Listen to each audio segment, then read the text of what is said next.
non-Hodgkin's lymphoma. In the 80s, of course, he was diagnosed with Hodgkin's lymphoma. So what's the difference between the two for those of us who don't have any idea? I think it's a complicated answer, David, but I'm going to try my best to kind of explain it in basic terms for you. So let me head over here to our big monitor because we drew up some graphics that I think will better give you an idea of the difference. So both Hodgkin's and non-Hodgkin's lymphoma are cancers that start in the lymphatic system, which is the part of our body that protects us from germs and fights diseases, and really the difference is in the white blood cells. So Hodgkin's lymphoma first is considered highly curable, and it also has a higher survival rate. So I guess the least complicated of the two.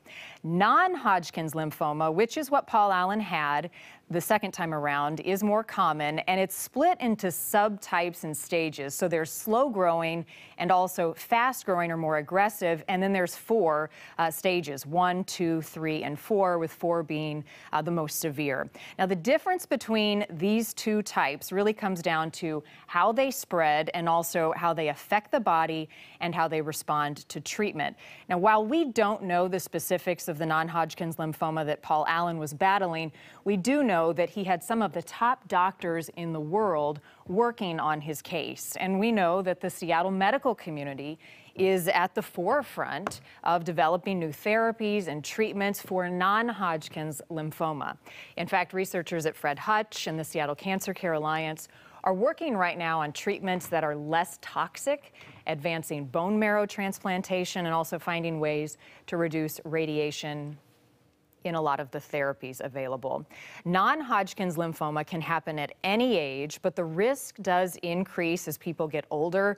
It is more common in people over the age of 60, and of course, Paul Allen was 65. As I mentioned, there's a lot to learn about it, but there's also a lot of really great resources out there. If you'd like to learn more, Fred Hutch and the Seattle Children's Hospital, two of the great local resources that I always turn to for information. I've put a link to both of those and their links to non-Hodgkin's lymphoma on our website, q13fox.com. Just search under the Healthy Living tab. I think there's a lot we're learning, and I wouldn't be surprised